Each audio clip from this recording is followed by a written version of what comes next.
In the early 1970s, disco clubs were the new hot thing. They were breaking out everywhere. It was also around that time we got a TV show like none other before.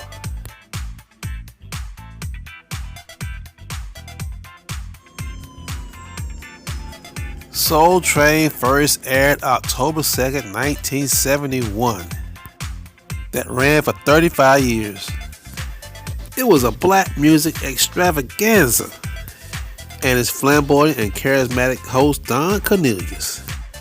Now, the other popular TV show of the day was Dick Clark's American Bandstand, who had a similar lineup. There was just one problem: they didn't feature many black artists.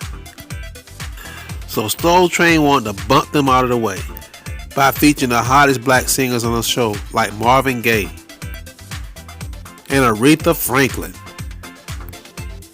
Even the Jackson 5 made an appearance.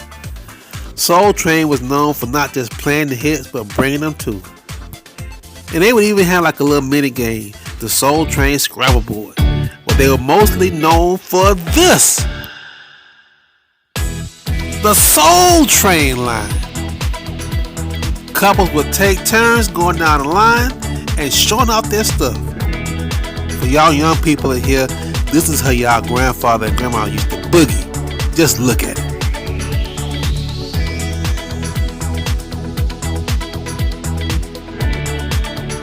Ah, shooky now. Each couple will try to outdo the last couple.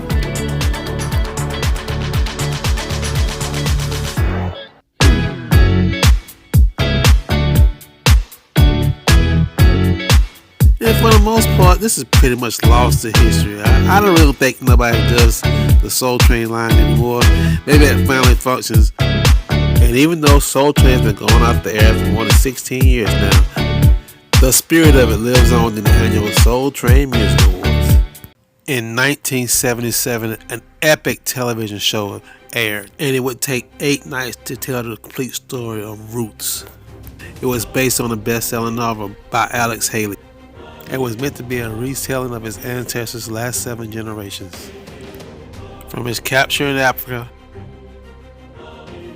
to his trip to America,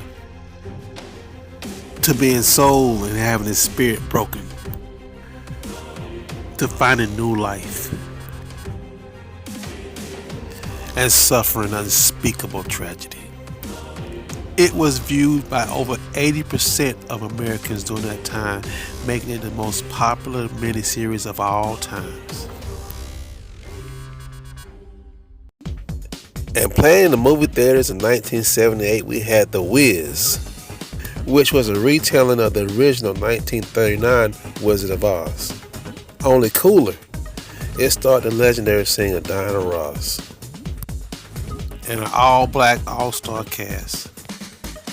And do you recognize that guy on the right end? It's the king of pop, Michael Jackson, in one of the few movies that he appeared in. And a year before his first album, Off the Wall, was released. It also starred Richard Pryor as The Wiz, along with the great singing voice of Miss Lena Horne. But you know, for all its star power and fame, it's a movie you really just don't hear much about anymore. And that's really a shame. Now, the 80s was definitely my favorite decade.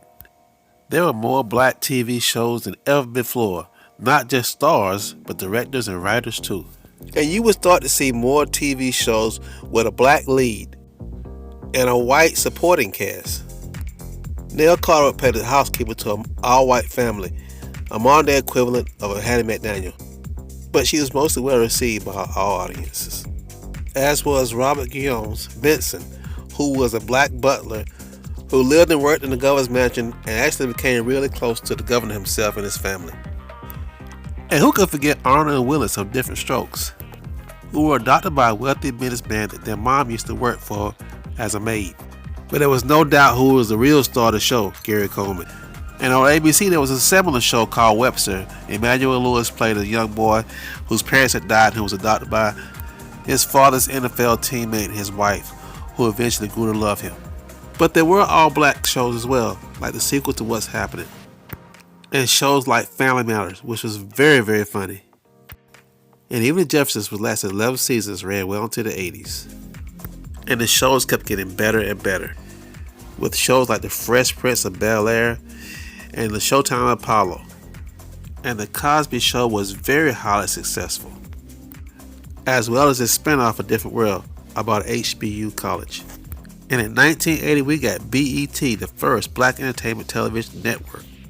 And in 1986, we got The Oprah Winfrey Show, the first nationally syndicated black television talk show host, that ran for nearly 30 years, making her one of the most richest women in the world. And she still is. And there were a lot of great movies in the 80s too, like Stir Crazy with Gene Wilder and Richard Pryor, as well as Beverly Hills Cop with Eddie Murphy, and the inspirational true film Lean on Me with Morgan Freeman as Joe Clark. Another Eddie Murphy classic with Arsenio Hall, Coming to America. And one of my favorite films, 1989's Spike Lee, Do the Right Thing. But the one defining movie of the 1980s had to be The Color Purple, a troubling story of suffering and loss, starring Whoopi Goldberg, and also co-starred Oprah Winfrey, who gave a great performance as Sophia. Danny Glover played the abusive husband, but after many years, Miss Celie was finally able to break free after she found out the truth of what he had did. And they would have a happy reunion at the end of the two sisters after many years being apart. But the saddest part about this movie that it was nominated for 11 Academy Awards, and it won none. And by the time the 90s came around, there would be more and more black stars and black directors like John Singleton, who filmed Boys in the Hood, did win the Academy Award.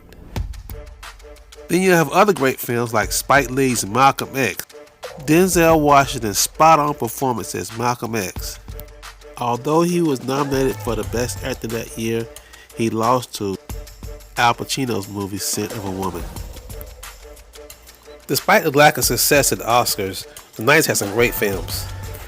Many of them, like The Preacher's Wife, are classics to this day that we still enjoy watching. And black female actresses had strings of hits back then, like the movie Waiting to Exhale, which became an instant classic. And if you're a fan of the Marvel movies, you have to thank this movie right here, and Wesley Snipes' Blade.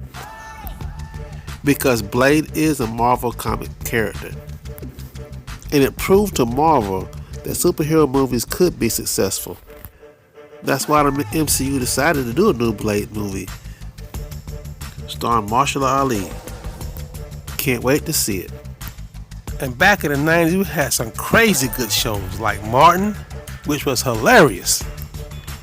Living Single, The Steve Harvey Show, he was funny and cool. Hang Up Mr. Cooper. And every network had at least 2 or 3 of these shows. But I think the defining show of the 90s was In Living Color. It was created by Keenan Iron Wayans, but he wanted to include his brothers on the show as well, who were all naturally funny. And he would include his sister too, Kim, making the Wayans the funniest black family on TV. It was a weekly comedy sketch show with a mostly black cast. The cast members worked really good together, and they would push the envelope every week. The show knew no bounds, and it made Saturday Night Live look like a kids show. And just like Saturday Night Live did, the show definitely launched the careers of some of the cast members, like Jamie Foxx, Tommy Davidson, David Alan Grier,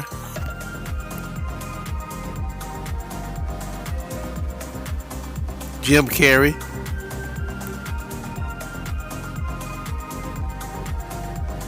Damon Wayans.